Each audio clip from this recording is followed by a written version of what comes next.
All right. We are live. It is Wednesday night, July 14th.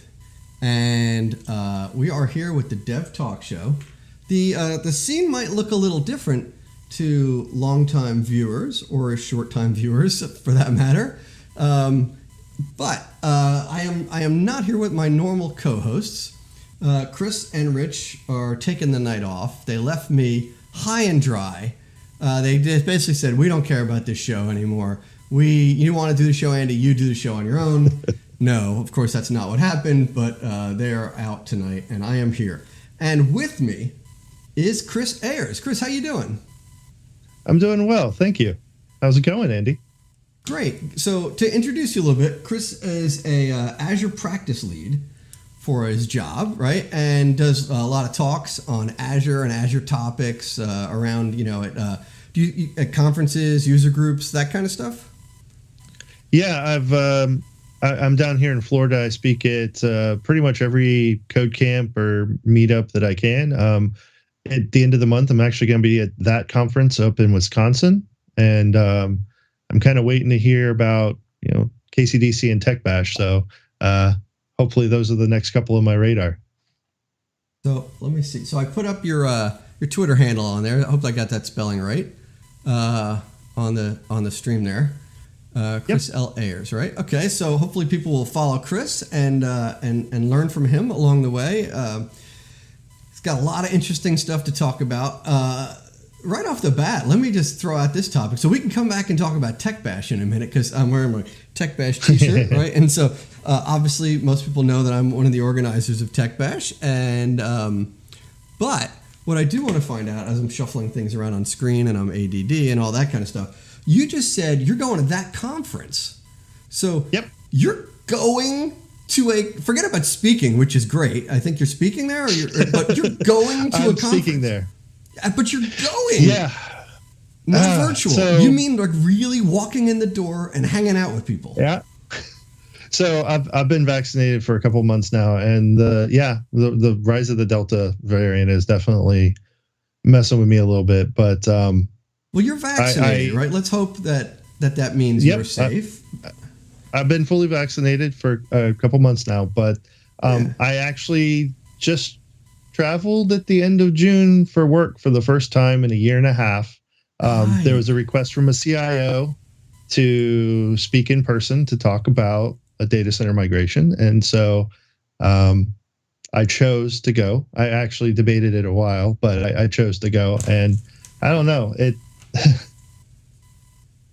there's, of course, I'm a homebody. I like playing my games and working on things at home, but I feel that I've almost had this hypochondria-induced fear of crowds and just super happy staying home. And I don't know if it's a rational fear. So I'm trying to trust the science and the research that says it's safer to do things. I just don't trust most Floridians where I live, well, to be honest. So yeah, you live in Florida, right? I'm up here near Philly. We're at like a 70%. I don't want, listen, the point of the show isn't to get into like politics and all that kind of stuff, but it's interesting stuff. No, it's interesting, right? So we're at like 70% here. And I don't know what it's like in Florida. But let's just say the governor has just started selling merchandise trying to say like keep Fauci out of Florida, and Norwegian Cruise Lines has sued the state of Florida because of the ban on vaccine passports. Okay. Well, yeah. So there's that. But you are going, let's move from the politics of this thing. You're going to a conference. I guess we should say, I'm sure, what is there? Do they have a COVID policy? I saw some conferences are saying you have to be vaccinated. We haven't made that decision yet for Tech Bash, but I don't know. There was some asks around that, but I'm, especially around large groups, I'll be wearing my mask. I did the whole time I traveled. Right. And, hand sanitizer, all the normal safety precautions. But, actually right before I traveled last time, right before COVID shut everything down, I was in South Florida for South Florida Code Camp. I was interested in going up. We did Philly Code Camp. I traveled around, and I miss connecting with all the people who just want to go to these things because of the passion for technology. They want to hang out and compare notes and try to out nerd each other, or just show off the cool things they've built, or the thing they figured out that it's in the documentation. Sure, they saw it on stage at Build or somewhere, but when you actually try to do it, there's some gotchas, or oh, well, you gotta do this first, and then that, and like, give me the easy street if you can. Like, how can I integrate that into my workflow to make me more productive and better off? So, yeah, I miss geeking out with people. I've been to and participated in a few virtual conferences. I believe in the power of virtual presentation. Here we are, virtually speaking across the world to anyone who tunes in, and there is a lot of value out of that. But I am a firm believer in, I've participated in virtual conferences, and I will continue to do that. I think they're great, and they solve certain problems. They make it easy for people that don't have the money to travel or can't travel. I just did. I just spoke at a conference in Spain about a month ago. Wow. And then, DevOps and Cloud Days out of Spain. And then I spoke at Azure Days Rome 2021. So I was able to, and I used PowerPoint, and they have this live caption feature. And so when I was presenting in Spain, I had it do Spanish subtitles. That's so cool, right? And I checked with the organizers, and they're like, yeah, that makes sense. So I was like, okay, I'm going to try it. It does make sense. Some of the platforms have that built in now too. I think does Teams do that? PowerPoint. But the point is, I didn't know PowerPoint had that. So the point is, I encourage people to continue to attend those things. But I think and I'm also at work, I'm a manager and have some control over some budget for training and things like that. And so to me, I want to see people get to a point where we're taking advantage of those free things, right? And we're learning things. But then sometimes during a year, we go somewhere, right? And we disconnect, because when I'm virtual, I find that I'll get like 1 or 2 sessions out of a whole day. And then either the family's coming in and they're asking me something, or I'm working. When I go to a conference, I'm pretty much at the conference, right? And I can really focus on it. And I think that changes everything. Not to mention the hallway track, as we all call it, where we get to know everybody and we get to ask questions and things like that. But I'm so excited for you. I'm so excited for that conference. Great event. I don't know if tickets are still on sale. I'm very excited. We could put up a link for that. Do you know if their tickets are available? We can see. I believe they still are available, yeah. It's at that.us. That.us is their whole URL? Wow. These guys are good. Yeah. No, that's not coming up. Oh, they changed their website. Yeah. If you scroll down a little bit, tickets are on sale. Open spaces, big roast, all that. July 26th through the 29th. Yeah. So here's that conference. I'm putting it up, that conference. Let's see, conference. And I'll do it that way so people have the name, what it is. And, listen, Tech Bash is sort of mimicked off of that conference and Code Mash. We wish we could be what those guys are. I mean, they just do such a phenomenal job. And I've never been to either of them because it's that kind of traveling is hard for me. That's kind of one of the reasons why some friends and I decided we're going to do Tech Bash, because we're like, let's just bring everything to us. We had this crazy idea, by the way, when we thought of how to Tech Bash. The whole point was, we can't go to these other conferences. Let's bring the conference to us. We'll plan it. We'll pick the talks. We'll build the sessions. We'll build the event that we want to attend, right? That was this great idea we had. And we figured, well, other people will like that too. What we didn't realize until we actually got into it is we don't really get to attend any of the talks because we're kind of busy running the thing. So that's the curse, right? Like, you're doing all this work.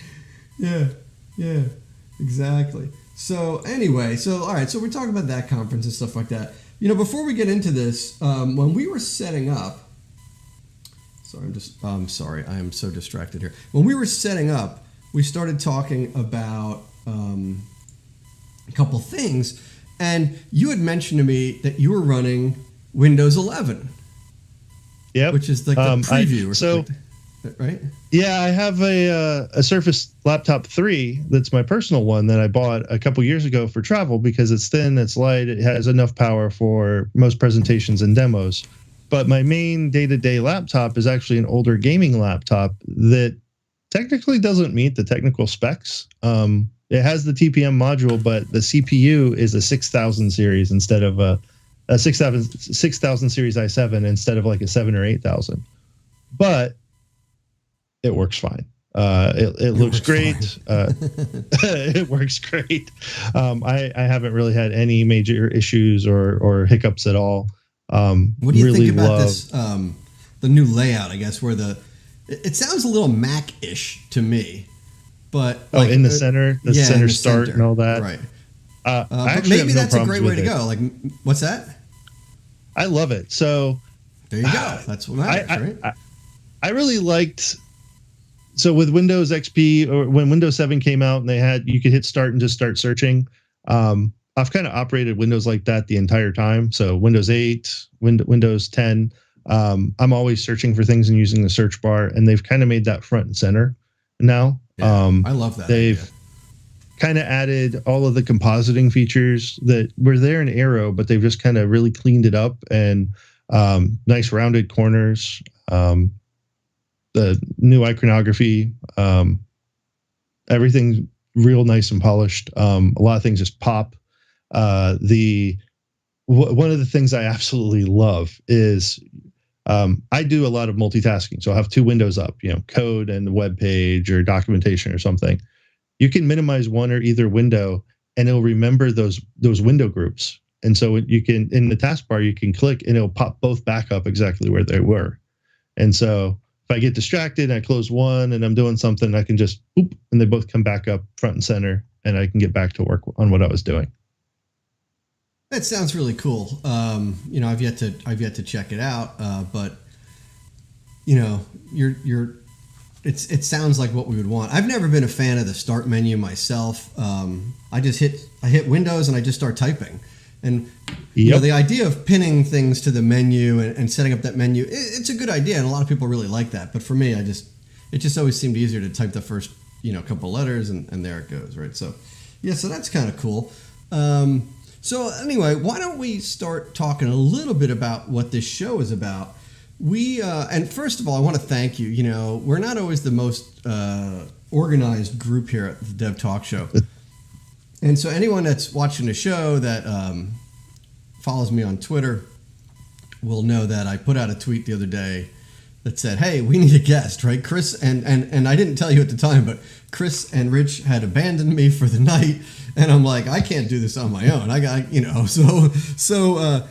So when I say Chris, I mean Chris Gomez, not Chris Ayers, who was our guest. And so our guest, Chris, said, "Hey, I'll come on." I said, "All right, this is great. And, what do you want to talk about?" And, we threw out the topic. I think he actually threw out a couple of ideas, and I just jumped on application insights because I'm a fan, right? I'm a fan of tools that solve problems, easily, efficiently, cost effectively, quite frankly. At least in my experience so far, it has been, right? And I'm just kind of setting this up a little bit, but do me a favor. For people that aren't familiar with application insights, and I'm putting you on the spot with questions here, can you sort of set up the value proposition? Yeah. Like, why is this something that should matter to people? Oh, it's very easy. So for the last 10, 15 years I've been in this industry, what is the thing that people try to roll their own on many times? Oh, I need to get my logs. I need to try to debug what happened in production. And just like with authentication systems, just like with feature flag systems and configuration management systems, it's really, really, really hard to roll your own. You're going to mess it up somewhat. Application Insights is what they call an APM, an application performance monitor or management system. Dynatrace or is something similar to that, New Relic. And this not only brings together telemetry, so logs and stuff from like the .NET framework, or the .NET runtime, the operating system, what's the CPU on the host and the memory usage, what's my network traffic, what are the user sessions. It pulls all that together.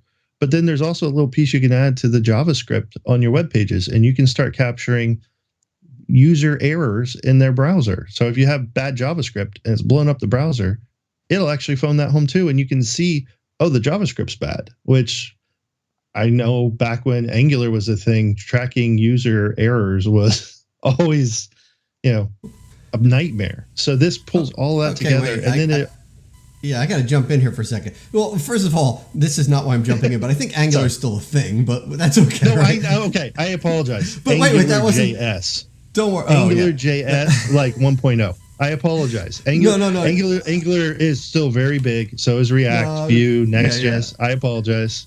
I was just making fun of you for that. I was just making fun of you for that, but I got to jump in. You just blew my mind on something I didn't know. I did not know that I can plug in. See, this is why we have this show, by the way. I love that viewers are watching, okay? And I love that people can, and I hope people will jump in on the chat with us and ask questions and stuff like that. But selfishly, like the hosts and I, we always say is we learn stuff on every episode, right? So you just totally like dropped in in passing, like one of those little nuggets, and I'm like, what?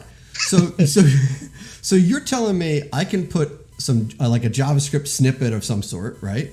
Yep.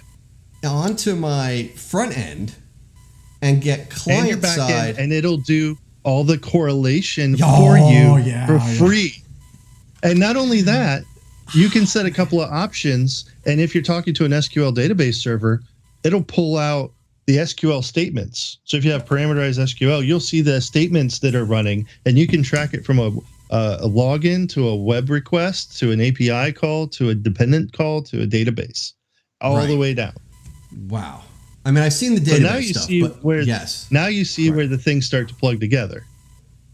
Yeah, I do, and I hope that the viewers sort of see like the way that all ties together. That's and here's the really thing cool. that throws a lot of people off. It's called Azure Application Insights. This works on-prem too. This works in other clouds. This works in containers. As long as it can phone home to Azure, as long as it has like a 443 out to Azure, it can report telemetry. And I mean, you can even use an on-disk cache for telemetry events when it's disconnected. And then it can send them again later. Like you can, it's nuts what you can do. This is something else I just heard. So you can use, you got some facts here. Let me just go in here real quick. So I wanted to see. So you're saying we can do like a local, backup or cache or something like that. So let's just say I've got an app. Well, I'm trying to think of a use case for that. So I'd have to have an app that's running in the network, but somehow can't reach Azure. So it's usually if it's firing events and it just has like a small cache on disk, because it works in like a background thread so that it doesn't disrupt normal operations, and it usually kind of does it at out of band connections, so it'll send batches, or it can send batches, so that it's not doing a lot of little things like. So you have options on some of the sampling that is done.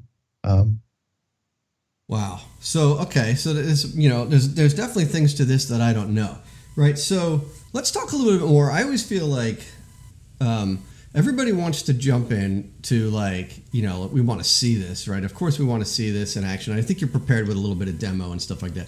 But, I got a couple. I think it's really important. I always feel like, to tell the story of like scenarios where this comes in handy, right? Because it's easy to say, oh, isn't it great to that you can track, you can look at debug, from not debug, but well, it's kind of like debug if you want to call it that, but you get insights, right? You get telemetry from the client down to the database, right? But why? It's a silly question, maybe, right? But why would I need to do that, right? For the people that are watching, what are some use cases? This is, okay. Let's see here. So let's say we have a big distributed application. We It can even be just a big monolith. Who cares? But there's some sort of interface that the users are hitting, and then there's a back end that's doing some work. And that could all be one big thing. Could be a lot of microservices. Who knows? Who cares? When you just do logging, a lot of times if you're just taking logs and all shipping them into one folder and kind of grepping and searching for stuff together, how do you know which events happened when? You got to look at timestamps, and you got to really make sure all your servers are in sync. You just see this endpoint got called, that endpoint got called. How are they related? Are they part of the same session? Is it the same user who was logged in, and because they logged in 20 minutes ago and they sent a request right at session timeout, that caused a weird error? And we might not have caught it if we didn't see that relationship between the login and the event. Or maybe you have that eShop, and you're doing a shopping cart thing, and they're doing a product search. They find stuff, they're trying to add stuff to their cart, and it fails. But they can still do product search. Maybe you can isolate down a failure to a single microservice, where users are calling in, complaining, or emailing, or messaging, I can't place an order, but you can now isolate it down to a single service or a single call that's failing. Maybe, and this is where it gets kind of crazy too. App Insights has some AI, recommendations and monitoring, AI alerts. So it knows the normal memory usage of your application. If it starts to see memory growing, it can set up an alert that you have a memory leak. Yeah, that's anomaly detection, I think is what it's called, right? Yeah, anomaly detection. But it can tell if your memory usage goes crazy, your performance is different, your dependencies are taking longer. And so you can see maybe your database starts taking longer and longer to respond, and you can even correlate that to the number of sessions and realize, oh, when we hit 50 users, the site falls over, and we need to maybe troubleshoot that and start looking at why. Yeah, even before the site falls over, I think what's interesting is with anomaly detection, with something like that, your site is humming along fine. You've got plenty of bandwidth, so it's nothing to worry about, whether you're talking about memory or CPU, whatever. You're humming along, it's fine. And an anomaly happens, and things spike, okay? Now, let's just say there's a spike, and everything's running fine, okay? Smart detection. We're both around there. Okay, yeah. Smart detection is what they call it. So what's cool with something like that, though, is that it might not fail, okay? But it's with a smart detection or an anomaly detection, which is what it is. It's an anomaly detection, right? I might get some insight before it fails. Like, hey, you're spiking, and you know what's about to hit the fan, right? So like that is cool. Yep. Like it's not telling me your site is down. It's saying we see something that is unusual in your site. And I've noticed more and more with Azure across the board. There's a lot of that kind of stuff going on. With other apps, with other Azure services and things like that, there's a lot of like alerts and stuff that they know. I get notified when someone unusual logs into a SQL server. It might be that they have the right account and everything's fine, but that person hasn't logged in, or we're seeing a login from a location we haven't seen before. Might be fine. Yeah, that's definitely around their investment in security on that front. With like, you're logging in from Florida. You're logging in from overseas 5 minutes later.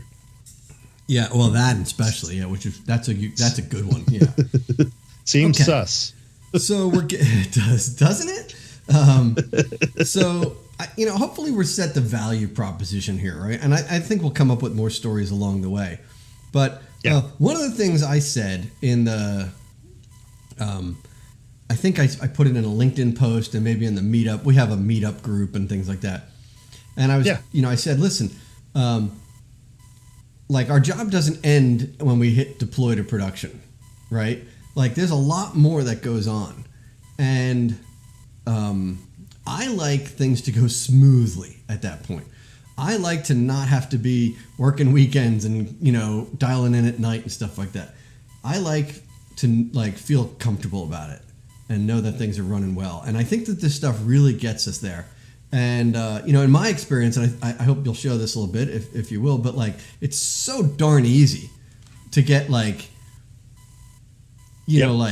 day one. Like, I mean, there's always more you can do with it, right? I'm not saying that you can be a master in a day, but like you can get set up and it's like, there you go, App Insights, right? I actually have a couple of I have 3 demos that show kind of that progression of I can click a couple buttons on Azure and I'm getting telemetry, or I can actually install some NuGet packages locally and have a little bit more fine-grained control, or I can go even further and have telemetry and initializers and processors and completely control what type of data gets sent. I don't want to see 404s. Cool, I can remove those. I only want to. I want to extend the telemetry and show maybe the type of user that's logged in. It's an admin or it's a returning visitor or a new user. I can decorate the telemetry with additional properties. So where do you think we should start? Do you want to start with, listen, there's different thoughts on this. I'm going to let you make the decision here. Some people say you start at the beginning and how to get it set up. Other people say, wow, I'm from the beginning. Show me give me the, what do you want to do?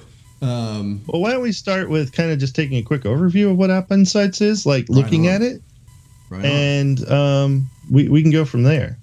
Okay, so if you share your screen with me, I will bring it up in on the stream. And so once I see it, okay, so we've got that. So let me go to this, and there it is. All right, let me refresh because Azure Mask is not behaving itself. Oh, really? Okay. There we go. I just saw that. There we go. Also, you've got the subscription. I think you have the Skype window in front of it as well. There we go. Is that better? Yeah. Can you hear me? Yep. It should be moved out of the way. Oh, it is? Is that maybe it's my Skype window that's in the way. Hang on. It is my Skype. Okay, you moved yours and I moved mine. Perfect. Thank you. All right, so this is Application Insights. And so I have one for a very basic site. And you can see just kind of out of the bat, it's showing some data. And actually, let me go back and load in a website just so I can bring up the website. So I've got a website. This is a very basic little site. But we're going to go into App Insights and show what it looks like while we interact with the site. So this is it. Right. So very simple. App Insights is, right off the bat, it's an Azure service, right? So you're getting it through the portal. Correct. Right. And it's part of Azure Monitor and Log Analytics. Like they are all very much related. But yeah, so I don't really have any failed requests. Very basic, low number of server requests. It usually takes a couple minutes sometimes for this type of data to show up. But one of the things it gives you is an application map.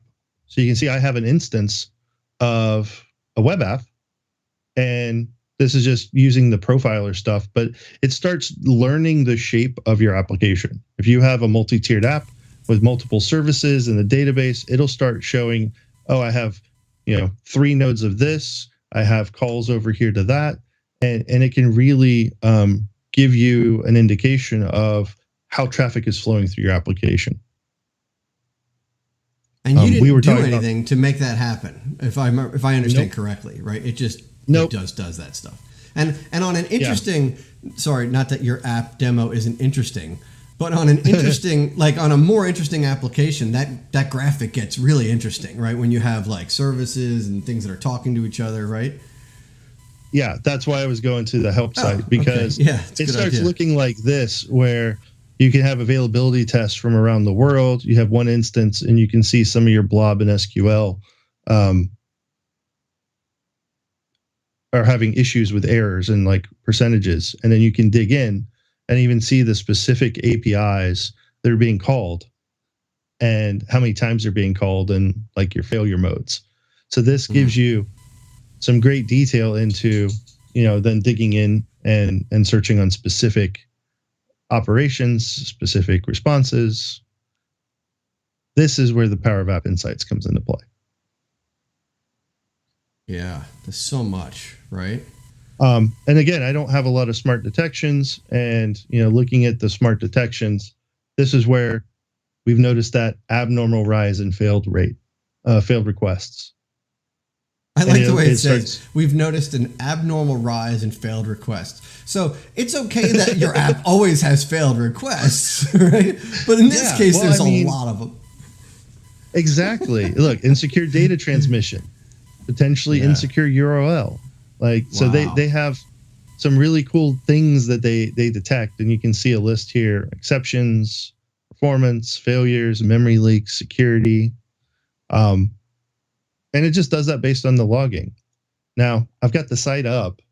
And so because I have the site up, I can get the live metric stream off of it. And this is an amazing tool. Like back in the day, in the long ago, in the before times when we were in offices, you could have a large TV up on a screen and have people, showing statistics about stuff on your website, and it might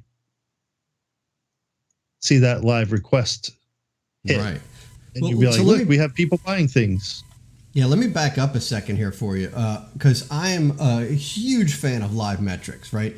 When this showed up, I don't think it was there all along, at least, and this is amazing. So the difference here, in case people aren't getting it, when we see you could do a transaction search, or you could look at other ways of getting data out of App Insights, right? But it is not live.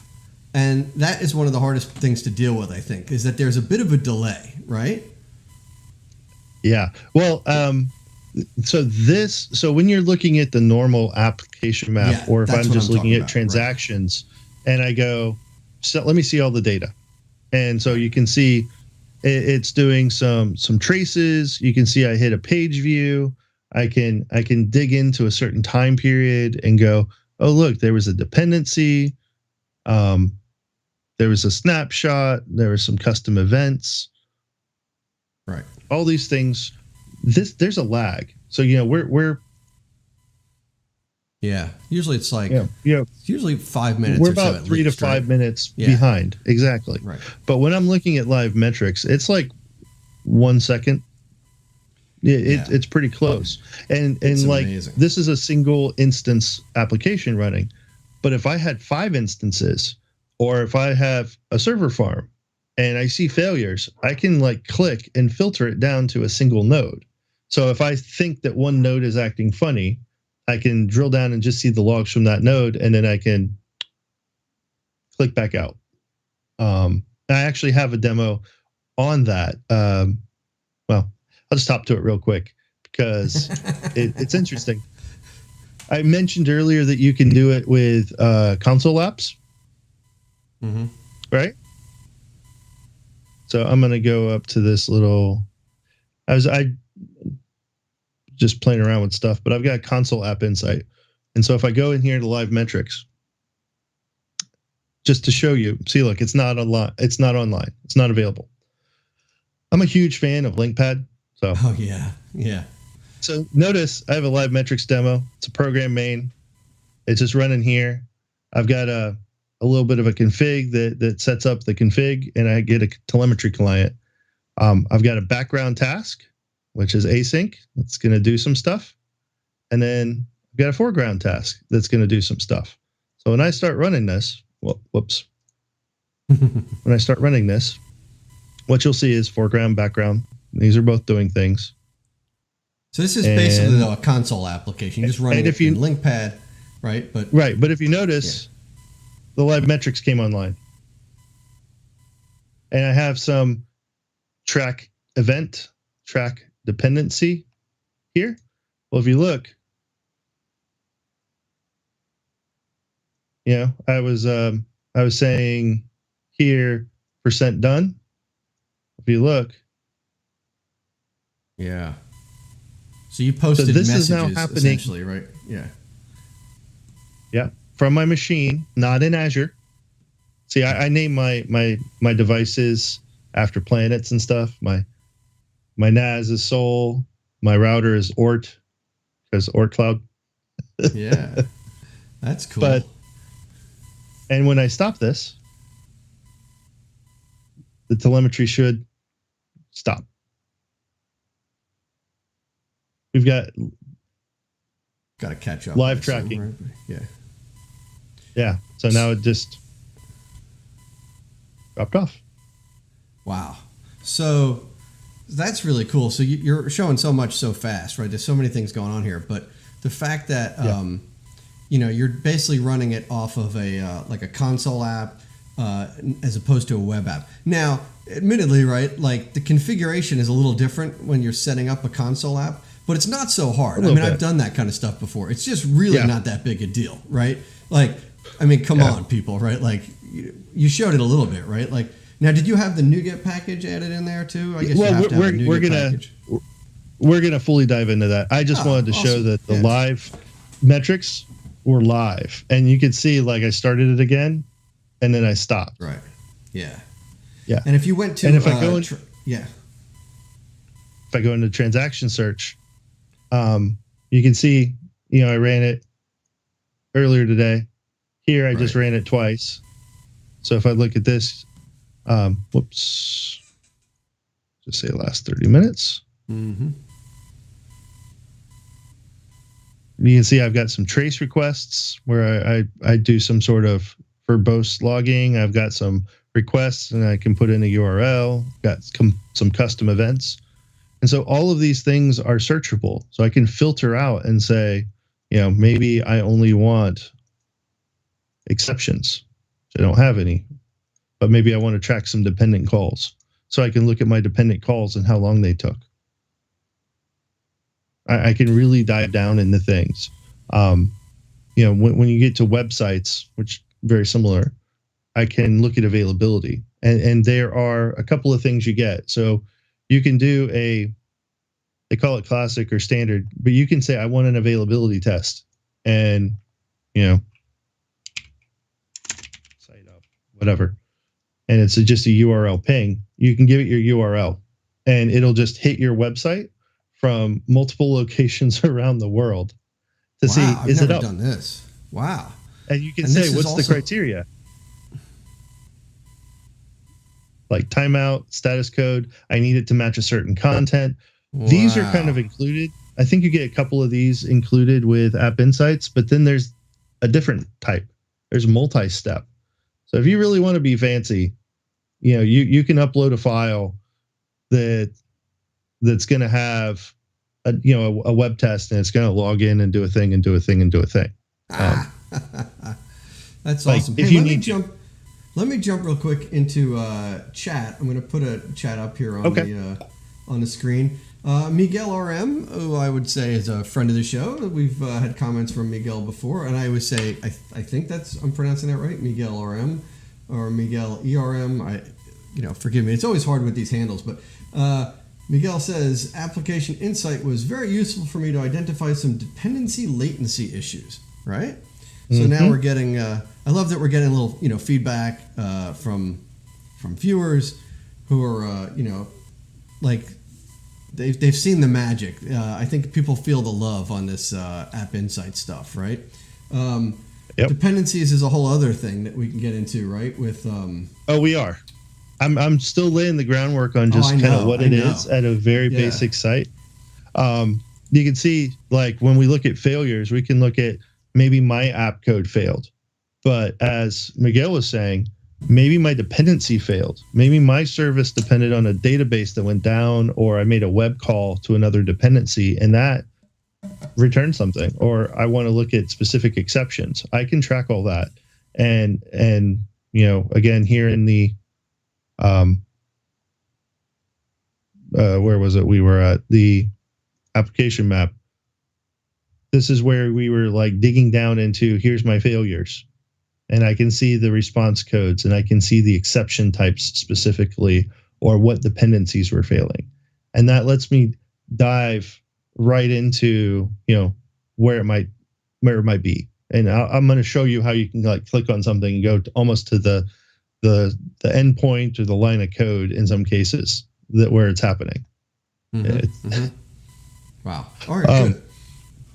Keep going, again, the man. performance. We talked about performance, but something I want to call out. Notice this has server and it has browser. So when you start adding application insights into the JavaScript, this actually starts giving you a lot more data, which I'll kind of try to show you. But Like, see, I'm in Tampa. It can give me the performance buckets and the edge I'm dealing with, and I can, see samples of me hitting the site. And if I click on an individual sample, it's going to take me to the end-to-end transaction. And here it's saying something about bad.js is not defined. I'm getting a reference error from something. That sounds like a setup. Bad.js is not defined. I mean, really? Right? This was a little demo work there. I like that. It's good. But, I can look at my console and look. There's an uncaught reference in my JavaScript that you might not have known unless you looked, because the site looked and behaved normal. You just didn't realize it was there. Yeah, and exactly. So right. So this is the App Insights JavaScript file, and just to, if you look in the header, there's a little script tag here that brings it in. I'll show you more about that, but I just wanted to say you can start seeing interesting things, and you can actually start. You can get information around how long the page takes to render. In some cases, it's pretty awesome. So let me ask you a question. Something that pops into my head here. Blazor is pretty popular now. When Blazor, I don't know if you have any experience with Blazor, but I'm wondering if a Blazor app is running in WebAssembly, then would the App Insights work? Like it's not JavaScript, right? So it's. I wonder how App Insights works off of a Blazor. Well, why don't we do that in a little bit? Like we can set up a new Blazor one. I can throw it up in a repo and we can push it up. It'll just take a minute. But alerts, we can set up alerts, and maybe we care about our CPU is too high. We have failure anomalies. We have bad dependencies. So we can pretty much it's kind of crazy how many different settings you can pick. Maybe our pay views are too high, our exceptions are greater than 0. And then with normal Azure Monitor and alerting, you can hit, an action group, and the action group might have email or calling or paging or, any of those type of capabilities that you've configured. Right. Now, officially, does this, not that it matters exactly, right? I'm maybe getting too far into semantics, but have we jumped from App Insights into Azure Monitor, even though they play together, or is this actually App Insights? Or does it even matter? This is an alert. This is an alert from App Insights. I mean, it does. I think technically App Insights is under Azure Monitor and Log Analytics. It's not really A/B. It's more like yes. Yeah, it doesn't really matter. My point is, you have access to all these benefits, off the bat. And do you mind if I call out another chat message? Let's do it. Something that we talked about before. S. Dolgen, forgive me for pronouncing that. That's Saul. Saul, he's one of my coworkers. Oh, okay. So we mentioned this really briefly in the intro. Saul apparently says, "I love the pricing for App Insights too. You can log millions of requests per day for less than a foot long head subway. It's pretty cheap. I mean, I haven't worked with massive applications, right? That just log tons and tons. I guess at a certain point it probably maybe it can get pricey, right? But in my use cases at work, it's like a non-issue, right? So you're looking at pricing already here on the screen. I can see you've gone to that. I'm going to get the first comment. Yeah. You get the first 5 gigs for free, I think. Here you go. Data ingestion. You get 5 gigs for free, and then it's $2 a gig after that. You get 30. A lot. 9 days. Yeah, and I remember I said if you do those web pings, you have an unlimited number of those for free. If you do multi-step, like login, order, blah, $10 a test a month. Yeah. Now, I wonder if that's $10. Probably not. I guess if you set up a test, that test may execute more than once, right? It's not like every time you fire it, I think, right? What does it say? Right. Prorated for each day that the test is active. Yeah, the test is active. Right. That makes sense. Yeah, that's cool. The pricing's not bad at all. I get the feeling, right? I'm not involved in obviously I don't work for Microsoft, and I'm not involved in their strategy on, sales and marketing and things like that. But it really just seems like, this stuff, they want it to be cheap. This is like one of those things that like, we want our Azure platform to be so great, like that they can make money in other spots. I think this is one of those things that like, they're probably covering some costs with it and stuff. I don't think they think of that as a money maker. It's a way to get people. This is table Azure, stakes. Right? This should be table stakes. Like I need some sort of high-powered, efficient monitoring thing. And there's some workbooks that they're consolidating, Azure workbooks. I want to get down here to this section because this is a section I think that you probably didn't know a lot about. Not at all. And I think this is the part that most people don't know a lot about. This is the part that we'll start doing user session counts and tracking. So like how many users? I hit the site on 2 different machines. And so this is showing there's 2 users. I can now look at, hey, who used any request or any page or anything. But I can also then start digging down into, I want to see who hit the home page. I want to see who hit a certain JavaScript. Like you can start, I want to see who hit this page. One of the things I talk about with DevOps is, we spend all this time building features. Do our users actually use those features? Yeah, amen. Like, is that what the users want? Right. And this is DevOps, right? Like most people think, I'm just glad you brought up that point. I just want to like stay on that for a second, right? This is DevOps. DevOps is not automated deployments, right? Like that's part of it. So much more. Like DevOps is a mindset about data and feedback and learning. That's why it's drawn in that loop or in that figure 8, right? I have whole talks on DevOps. It's one of the practices that I work at my job. But I worked at a previous company and I was brought on and we implemented App Insights into their customer-facing application, and we found some really weird behavior. And I'll show you where. Leveraging this section because they didn't ever have any sort of monitoring or tracking really. And so once we implemented App Insights, we started doing custom pages, custom tags. We started really cleaning up the data because while it does have some of this, and it might have like individual pages, it if you're on a single page app, it just kind of says page. It might not realize that you're changing views. And so you might have to say, I'm changing a page. But there's this thing called user flows. This thing is so cool. So let's say, what's the initial thing? They hit the home page. This starts showing where and what people do and the order in which they've done it. Now, this is only a 2-page website. Yeah, you see? Like your mind's starting to... I always thought, it used to be that's a hard thing to get. Like, if you want to get those kind of insights, and I think it's really smart to do. Like, what I'm going to tie it back because I cut you off a little bit before. And you were starting to talk about... we build features, but how do people use the features, right? Or do they use the feature? Mm-hmm. Do they add, like what? I'll give you an example. Like we build stuff for insurance at my company, right?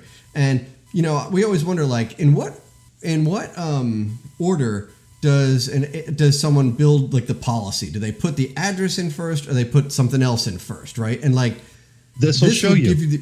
Yes, and building that. On your own is somewhat complicated. I mean, it's not the hardest thing in the world. But it's a fair amount of work. This. Yeah, we were doing a quote generation system, and it had this Excel type grid editor, and they put all these columns in there so that you could quick edit right in the grid, or you could hit like a detail button and go and see the full record. And when we first set this up and we did the user flows, and it starts loading something like this, it went like details. edit, save. Details, edit, save. And they're like, well, Yeah. why do people keep going into the details and going back and forth between details and the grid? They didn't have the columns they wanted to quick edit. Right. Like, they built the thing, but they didn't build it for the way the users used the tool. And so we were able to actually figure out what field they were trying to edit so much. We added it to the quick view, and then suddenly it's just edit, edit, edit, edit, edit, and they're not switching pages, and it's a better user experience because we had data on how they interacted. That's awesome. Now, again, I just want to know, like, was this stuff that you added? No, I haven't done anything. This wasn't out of the box. Like this is just okay. All right, look, here's this basic site application. Notice there's no app insights in my app config. Yep. Like, I'm going to show you where I did it, but I'm gonna let's manage my installed NuGet. There's no NuGet packages. Okay. There is no app insights in this application. Right.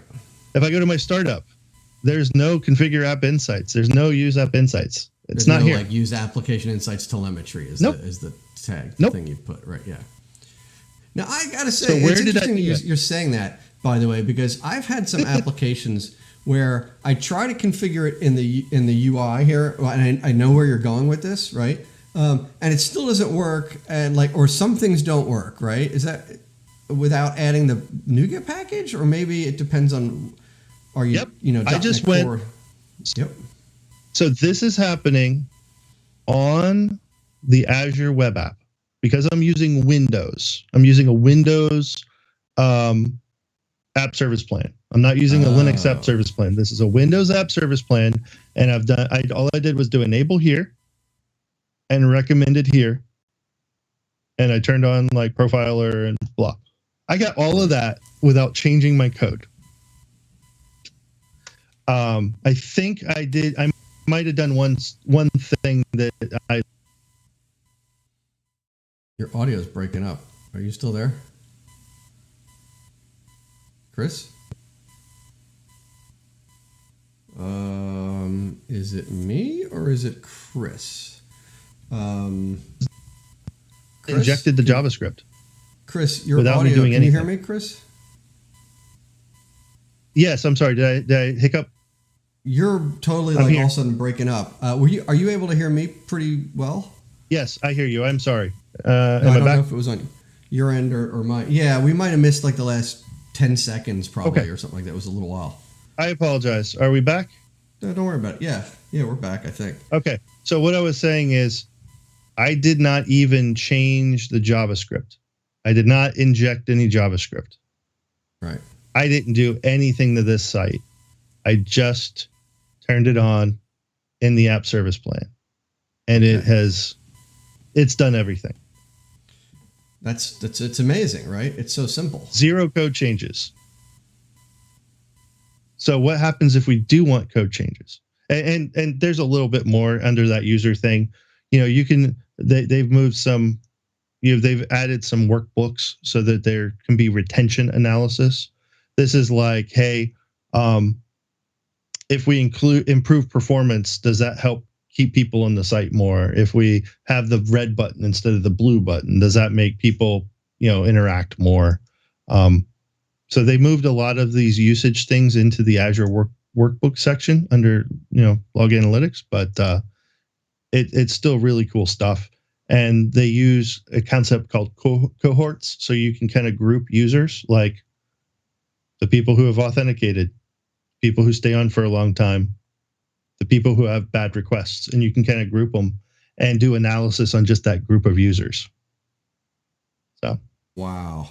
There's so much more here than I haven't gotten to yet myself, right? I got to tell you, I'm getting very close, and I don't do this a lot because this is like my show, like me and the guys. Like this is our show, and I have a job, and those things are separate, and I try not to like inflict my show upon people I work with. I don't say like it's required that you watch the Dev Talk Show. I feel like that would be wrong. But this episode is getting dangerously close to being required watching from my team right now. I'm just saying that it's getting dangerously close to becoming required watching because you're showing me things that we haven't gotten that far with our app insights yet, and this is great. Well, so let's talk about some things you hinted at. You hinted at, well, what about the NuGet packages? And you asked about NuGet packages a couple of times. So let's switch projects. So that project I didn't touch. Basic project, didn't do a thing. This is the project I touched. So and I was playing around with something. Templates and everything in there. Yeah, okay. Well, so for that, this is something people, and this is in 2017, this is in 2019, and this is the 2022 beta. There's this thing under most websites called connected services. And you can click on it. And if you've never set up App Insights, you've never done anything, you can actually go plus and say, I want to add a service. And so I added App Insights, and it actually made one and configured it and set it up in my application. Like it made it up in Azure, and it. Yeah, when you say made one, you mean like it went up to the portal essentially, right? You know, and it created the service in Azure. It configured it, it started it, and then it connected to it essentially, right? Yeah, I had to pick my subscription, and I picked a group, and it like, hey, I want to point this at, that one. Right. And I go to next, and it'll like add a secret, and it'll add, like, this is not the best way to do it. Like I would do it completely differently if I was doing it with DevOps. I'd do like Key Vault and blah, but notice it's like, I'm going to set up some tweaks to your code. I'm going to set up NuGet packages. I'm going to set it up, and it does. So if we go look at our startup, notice there's a new line here, add application insights telemetry. And if I scroll up, there's application insights. So it's done a couple of changes to my code. And if I look at my NuGet packages, and again, because my computer is underpowered, maybe that's why I added a bunch of extra ones. It'll usually only add App Insights, but if you, need I thought you need ASP.NET Core to get that use insights telemetry. I might be wrong about that. There's a couple that you can add, so you can see there's an ASP Core. Here's a dependent one, and you can see it talks about getting keys. If I want to get my diagnostic sources, I want to get trace listeners. There's also plugins for a lot of logging services. Why is it not? I'm looking at installed. Yeah, that's why. That's every time. No, so like, if I know I'm doing a Windows Server one, this will get extra specific stuff from a Windows server and the telemetry channel from Windows. If I need to get perf counters, or I'm doing like framework web stuff, or I need event counters, or Serilog. You can see Kubernetes, Snapshot, Log4net, Nlog. If I do a backend worker service or service fabric. So there's hooks that will set up additional listeners if you need them. But pretty much once you say use application insights telemetry, it kind of handles a lot of it. Like if it sees those packages are available, it'll register them. That's really all I've done here. Now, if I go to my layout, there's this little line here, HTML raw, JavaScript snippet, full script. And this is coming from Microsoft.applicationinsights.asp core.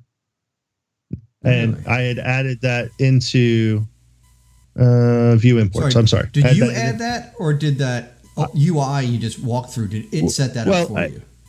I think it set it up, or I might have added it. I actually don't remember. But it's fair. I'm just being honest. I don't actually remember. But this is where there's codeless monitoring, which we just talked about, which you can turn on with just the app services or functions. But this is the code-based monitoring. So for ASP Core, and this document can walk you through it, and I can share this. You can install these NuGets. If you need to, in the old CS Proj, you just add the reference, add application insights telemetry, and then put your instrumentation key there, and you're good to go. It can also get it from environment variables. So if you're doing containers and you want to pass stuff through environment variables, you can do that. So let me cut to the question that might be like that I'm wondering, if you don't mind, right? But why do this if you just could go to the Azure portal and turn it on? Well, and I'm going to go ahead and post in the chat the link to getting started on .NET Core. Great. Here's the reason why. This gets us access to the SDK. So now we can start doing things. These are basic pages, but can I throw in another thing, by the way? I think I just hit me. One of the other things that this gets you, and I'm kind of asking this and saying this because I think, but I don't know. We debug our stuff locally, right? And if we want to get our debug data into App Insights, you need to be running you need to do it like here on your computer, right? And there was that option as well under the connected. So this is a tricky one. Visual Studio Enterprise. No, Visual Studio Enterprise integrates with App Insights. Oh, Enterprise. Okay. Well, yeah. Okay. So and like I have so Visual Studio F5 Insights and Code Lens.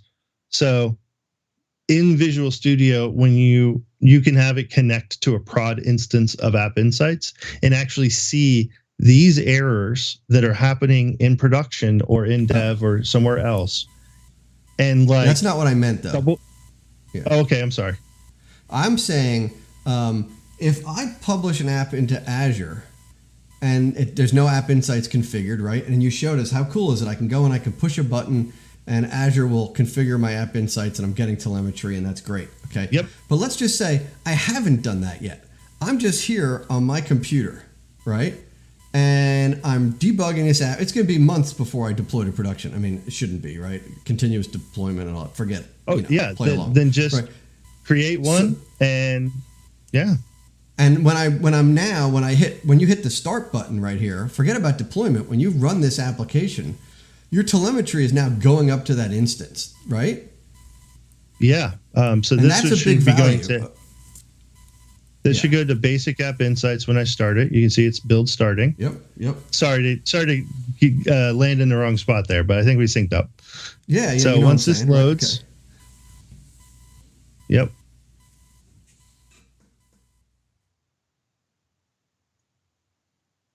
I should be able, and there we go, process memory, things are loading. I should be able to go back up here to my resource group and find that. And there's the page. Yep, running locally. And I should be able to go to the App Insights. And if I look at live metrics, I should actually see two instances now. The one in Azure and the one on my local machine. So I'm going to do that. Whoops. So if I look down here, that's the Azure instance, and it might take it a minute. There we go. So now there's two instances. So I can look at just the one on my computer. Mars, yep. And I can filter and see telemetry. And you can see, my CPU is struggling, but I see my request. But if I look at the other one, there's no requests hitting that site. Are you saying, by the way, that you're on your local computer here, it doesn't scale like Azure, like infinite CPU? I do have, so funny story, I might have an ARC-enabled VMware cluster in my garage and an ARC-enabled Kubernetes cluster running on it. That's another story altogether. That's cool. That's another story. All right, that's another story. So I'm running it locally. Digress. Yeah, and we're debugging in the cloud in App Insights. So that's definitely a thing that you can do. But what it gives you, and I haven't done a lot with it in this particular page, but I did it in that console app, is it gives you a telemetry client. So now I can do things with my telemetry client. I can track events. I can explicitly track dependencies. If I'm on a web page, I can do like client dot track a page view. I can track a metric. So if I have like a queue length and you know that we're doing eventually consistent stuff, or, we can say, hey, this service is now unavailable. I can have more explicit control about the telemetry I log. We can also configure App Insights to, that Serilog hook in, that Log4Net hook in, that nlog hook in, get all your logs that you explicitly want to write out shipped up into App Insights. That's pretty cool. I'm not too familiar with some of these different things like track, different things like track request. Let me just ask you, like, that happens by default, right? You're talking about a request to like a lot of those happen. A lot of those happen by default, but there's some cases where you want to add additional properties to it. I would imagine. So if I do track request, I think is what you said. Here we go. The telemetry client. Yeah, so you can do actually, like, trying to think of the page I go to. Yeah, there's a lot of options here around exceptions and dependencies, and you make wrapper methods that you can put in using statements that will be like, they'll start the timer and then stop the timer. There we go. Yeah. This is what I was looking for. Yeah. So, and this works with core and framework. Yeah. So you can get a request and you can log different parts of it. This used to be how you had to make your own kind of telemetry requests to correlate stuff. But now you can be like, hey, I'm going to do this operation. And it was successful or it wasn't. And here's an exception. And it'll roll all that data up into one big thing. Now, it rolls it all into one big thing. But let me ask you this. Yeah. It still, I think, has the context to like the bigger request, like you're right. It's all still part of the main. You're just making your own like sub transaction or something, like whatever you want to call it, right? Yeah, and so there's this link here on telemetry correlation, and and so there's a page view, there's a dependency, there's a request and a dependency, and you can see the operation ID is like the whole operation from the beginning, and then there's the parent ID is that one. Oh, wow. Yeah, see? Is it so that they bake it all in and it's all handled for you. Yeah. I mean, you get so much for free. This is part of the reason. I mean, this is going to be a terrible thing to say. You get so much out of the box, right? Like just by using it, right?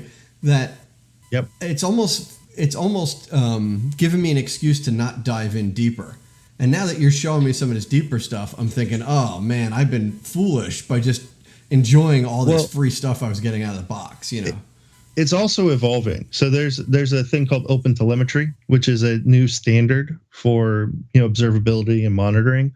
And App Insights and Azure Monitor are working to make it all interoperate with Open Telemetry and be compatible with that, so that you can still use the same telemetry client, still use the same tracking events and all that you have in your code base, and have it go to something, Grafana, Prometheus, whatever, for some of the like open telemetry systems.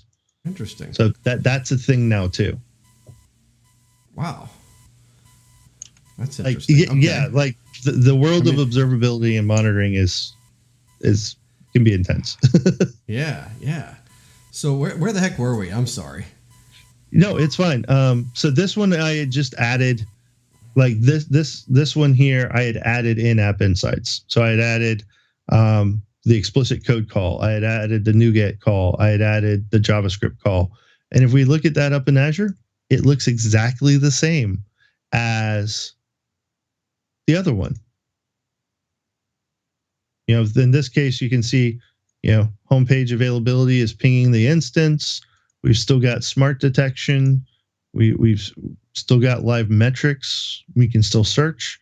We get all of the same stuff, but we have more control over it as we go. And this is really just doing, like you said, it's already tracking dependencies. It's tracking requests. It's doing all the things that we saw before. and I can dig down and, it's building out the transaction. You can see when I hit the home page from Southeast Asia, it called all of these different resources, and you can see that they got called. You can see the order in which they got called in that timeline. So for the home page to load, it took 2.2 seconds, and it took, all of these different pieces along the way for it to fully render and come up. So it took a second just to get to kind of that point from Southeast Asia, because I'm in the East US. Wow. But what if we take it a step further? Why don't we go a little farther? So, that was just adding NuGet. What if we want to do some of those other things I talked about earlier? And if my audio, or if any of my stuff goes out, here, actually, I don't see it. So let me just get it off of GitHub, because I have it up in GitHub. Oh, cool. And if you want to share any of this stuff to your GitHub links and stuff like that, please feel free to post those in.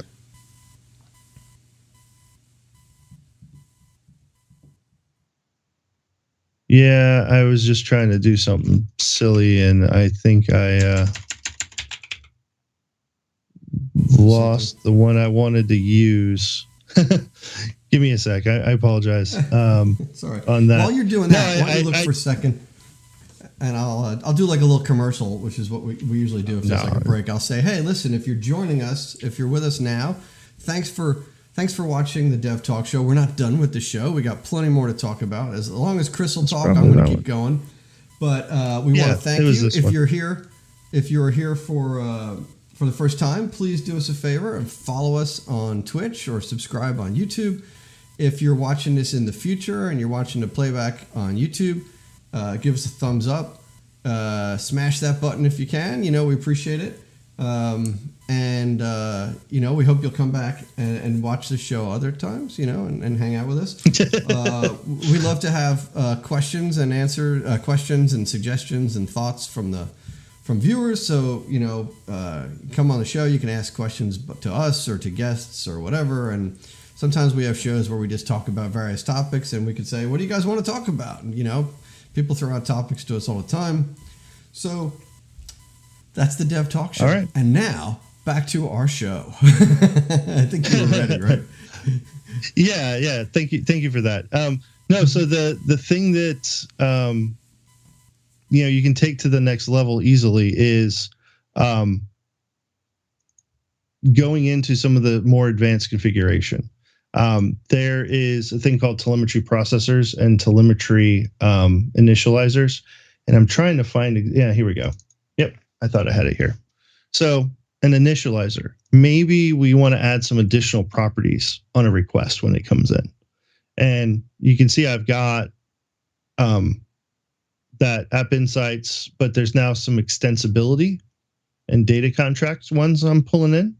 Okay. But that's where I'm getting this telemetry initializer. And so given a telemetry, I say, hey, if it's a request telemetry and the response code is between 4 and 500, maybe I say it's true and I've overridden it as a 400. I've added this brand new property I just created.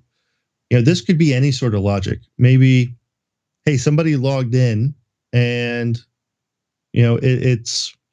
it's a basic user. It's an advanced user. I'm reading some information off of a feature flag or a user account property, and I don't want to put their username in there, but I want to set some property on the request just so that when I'm looking at performance behavior or I'm looking at, some request profile, I can also search on this one property and know something else about the request.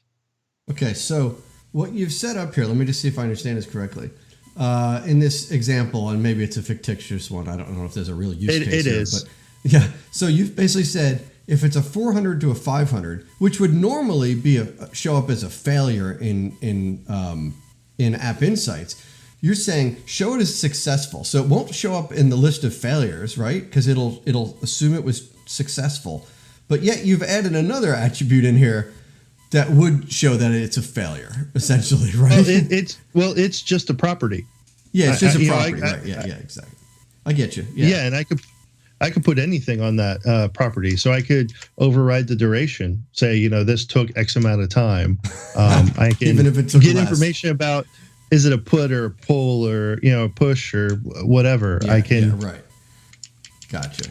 I can override a lot of these things, but yeah, properties is just a bag of dictionary. Here's another one. Yeah.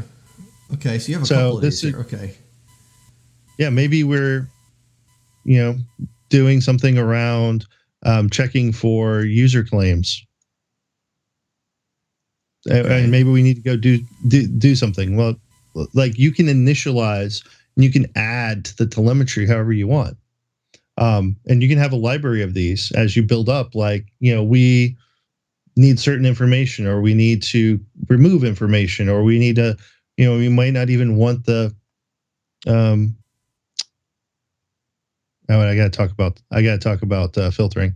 Oh yeah, good. I've got a couple of different samples, but so here's your processors. No, that's different, right?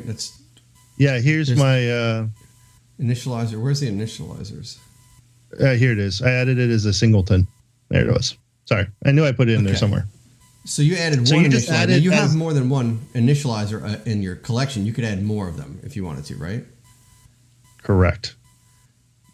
So that's an initializer. So now you see I also have some processors, and I also do some stuff with sampling. We'll talk about those real quick. But so we've got these processors that we added, and I've got them in a file down here, processors. So I've got a couple of them, and let's look at it. So processors, these are just like middleware. Okay. You can see it has a next. So when it gets created, it's just like in the .NET middleware, like you've got yours and you've got the next one. And so if you don't want it to go to the next thing to be processed, you just want to drop it off, you can just go return and it gets filtered. So it won't kind of get sent through the pipeline and shipped out to Azure. Right. But if it can be tricky. I mean, you got to be careful with some of that stuff, but yeah. Exactly. So this has this little method, OK to send, and it says, dependency, whatever, if it's a dependency telemetry and it doesn't have it's not successful, blah. So you can pretty much have some sort of criteria. If hey, we have a bunch of weird images and we get failures on those, I don't need my logs filling up with failed image requests. I just want to filter all those out. You could write a little processor and just filter out all the bad stuff. If you know that, you don't care about something, this is how you do it. Here's a couple other examples. And a lot of these are out on the Microsoft documentation site. I'll try to post a link, but these give you capabilities if you need them. And here's one around authentication. So if we have a request and the response was 401, maybe we just throw it away.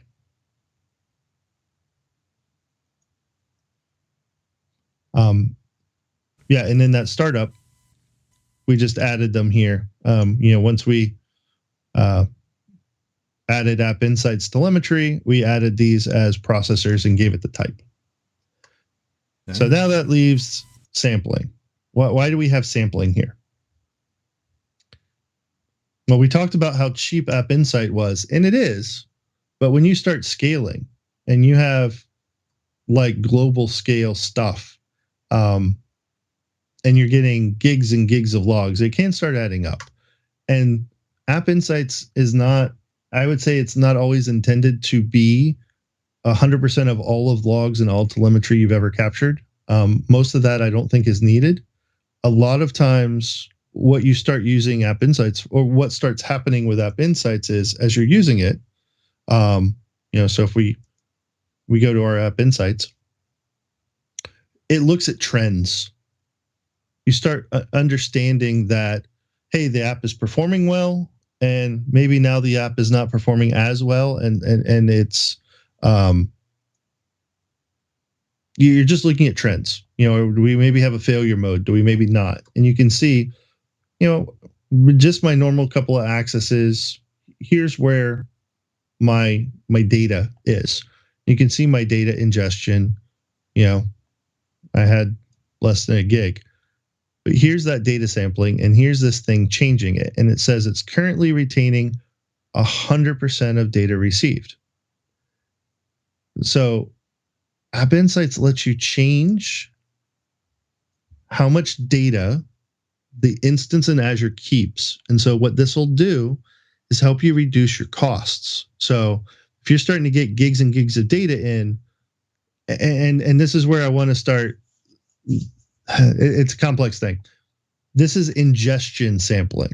So of the traffic that makes it to Azure, does it keep everything? Does it keep half of it? Does it keep 25%? That's just the stuff that gets to Azure. You can filter more in other places. So this says there may be additional sampling in the SDK. And if your SDK has adaptive sampling, then this won't apply. So it's right there, and I just want to call it out. And so what that means is, Azure knows. So, hey, adaptive sampling. We just talked about that. So, if you set adaptive sampling to true, like Azure, like the framework, App Insights knows. Maybe not to send 3 or 4 of the exact same thing, but it also knows if it's doing filtering, and this is really, really cool.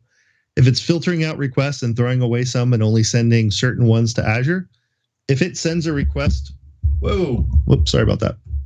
If it sends a request from the website on the front end, it will send that same request from the back end. That way they always correlate and you have the whole request from front to back. It won't send like request A from the front and request B from the back, and then you're like, oh, I'm missing data. It sends the whole request. Right? But they figured it out. Like if you put on adaptive sampling and it filters out some stuff, it makes sure that they all go together, which I think is awesome. So now, with this sampling though, so here's how you can do it. Okay. Here's the options, and this is where I was getting at. So, if you have to say like adaptive sampling true or false, and then you can start playing with this. So if I say use adaptive sampling true, I can go, I only want. Do me a favor. Can you make your font a little bigger? Like just zoom in on that text a little bit. Yeah. I apologize. Yep. Sure. So up here, if I said, get some App Insight options, I want adaptive sampling the true, and I'm going to initialize App Insights with that option.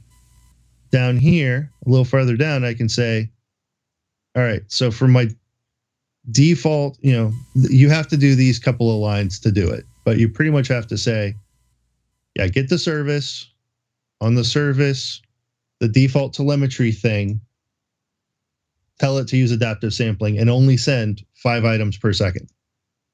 So you can limit on your device, specific. Your app, your website, you can limit how many actually go out. Or, another example, do 5 items per second and don't count dependencies. So you can do things like that. Wow. You can, you have a lot of power, and this saves you on bandwidth to Azure. So maybe you're at a remote site, you're monitoring things, and you don't want it to fire up, a gig of data a day. Sure. And you want to say, I just want X number per second, and I'll look at it that way. You can do it here on the app.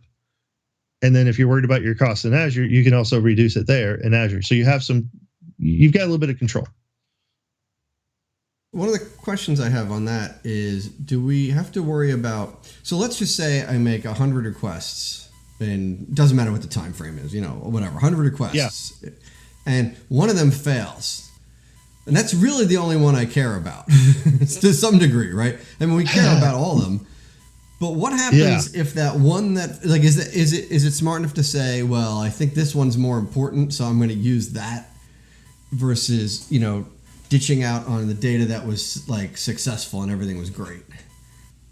I think so. Okay. I mean, I'm being 100% honest, but yeah. So, and here's that site on the sampling thing. So yeah, there's 3 different types: the adaptive, the fixed rate, and then the ingestion where it's at the service. Right now it's adaptive for everything is by default. But you can do fixed rate as well.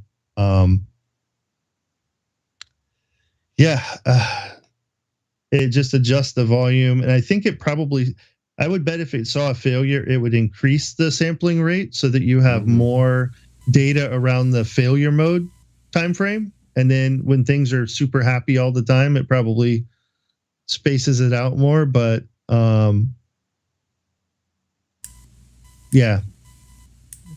keep within the maximum. Yeah.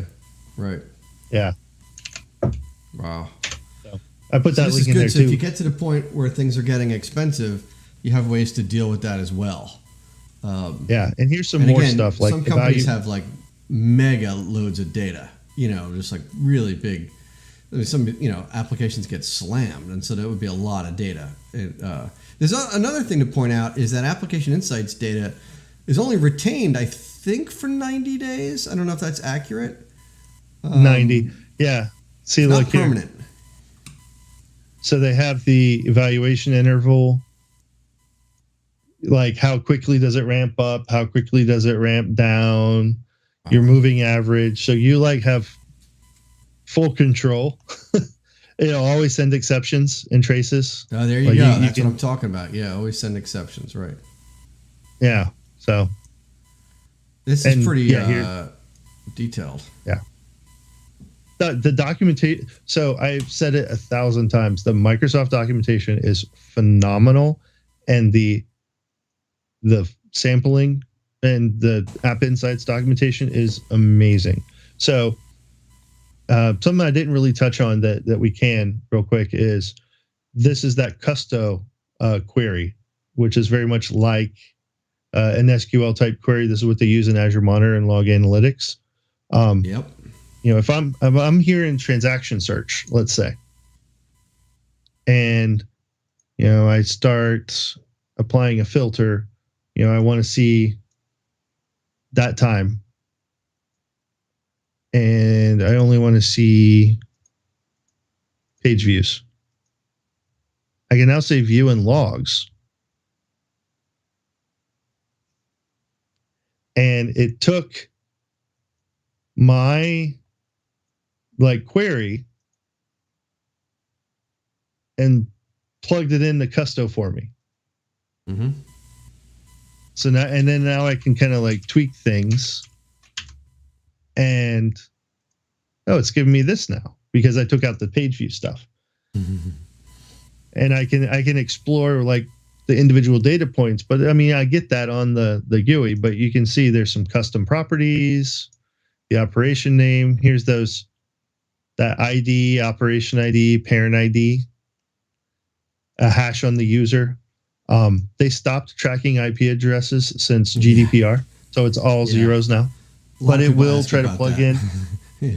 It will plug in the city and state if it can. But yeah, this is cool, and you can you didn't mention a big plus right here is the big save button in the middle there at the top. So unlike the other thing, right, we can save these queries and rerun them, right? I can copy a link to a query and save it for later. Yeah, that I didn't realize. Yeah, and so you're troubleshooting with somebody, you figure out what the query is, and then you share it with somebody. You can save these, you can make it into a dashboard. It used to be on the new query tab. They've kind of moved it. They give you history here, but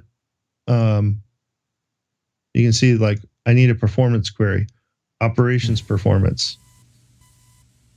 Jeez. So it plugs in the stuff. I can do the run, and maybe I can try to do a chart. It's not what I'm looking for, but Kaboom. I mean, there's a lot. Yeah. So this is the stuff that I think takes a little time to get good with. Yeah, there's so many tools. Look at this. Top 10 countries by traffic. That's a query that you can run right there. I would imagine there's... Yep. I don't know who's querying this thing from all these. Well, you have that. Do you have that thing that queries it from different countries? Yeah. Otherwise, I do. Yeah. Well, I gave this talk to the Spain and Rome, so that's cool. Possible. But yeah, and so now we have a bar chart, and then let's pin it to a dashboard somewhere. Create a new one.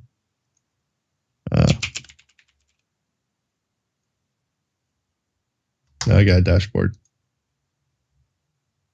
Yeah, and dashboards are also pretty cool. That's a whole other topic, right? I don't want to go there, but I mean that we could do a whole. I would like to do a show where we talk about some of these other things too, like dashboards and things. Maybe because I feel like that's another one of these underused features in Azure. I don't know if I really need the dashboard a lot of times. Like if I'm in App Insights, I usually like to have the live metrics up. I love them a lot of times. Yeah. I think that there's a button that you can do dashboard. There's a dashboard you can create that's pretty much like automatically. I forget how you do it, but you can sort of turn this kind of thing into the dashboard. I kind of feel like my gut tells me like there's a lot of stuff with dashboards, and I feel like if I learned it more, it would probably be helpful to me. Like there's got to be a good reason it's there, and I haven't really. There it is, right there, that application dashboard button, right? Like I just don't use the dashboards, and I feel like I must be missing something. Because I've done this before, what you just did. Like I'm like, this is cool. But now if we look at it, you can see where some of this data on the page load breakdown, and it like if you know anything about the web, and like I am loading the actual HTML, I'm processing the JavaScript and CSS, I'm then sending for like this breaks down the page at each kind of stage of that, and so you can see, is it a complex page? Is it network latency? Like what's the thing that's slowing down the browser request? Right. So hey, when you did this talk in different places, like I know I'm jumping in here and interrupting, and so that adds to the time here. No, right? You're fine. But I'm just saying we've been rocking this thing for a while, right? Usually you go to an event and you're like at your 50-minute or 60-minute session, or maybe it's even less. And we've been going here, well over an hour on this topic, right? And probably an hour and a half that we're talking. I don't know how but I always joke with people I'm a goldfish and I can talk to fill available space. I've given this in about 50 minutes. I usually just have a deck where I might rush through a lot of the samples and things, and I've got the data like already there and ready to go. And then I'll do one demo, and I might quickly show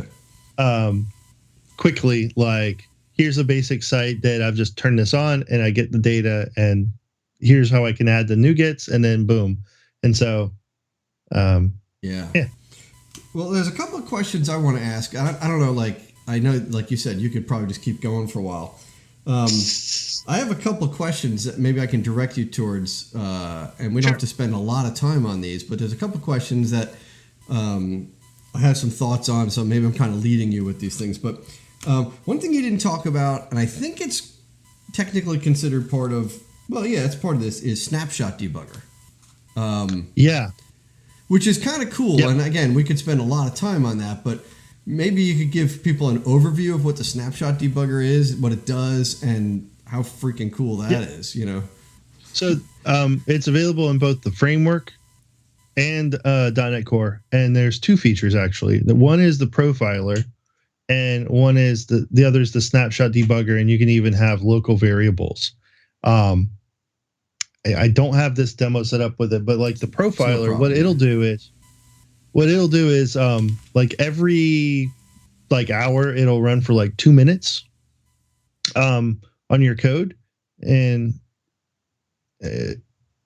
it'll like look at the hotspots in your code and hoping that I was thinking this would like dive in, but it'll profile your code and it'll be like, this is the hot, all 90% of the load for this request was in this region of code, and it really dives in.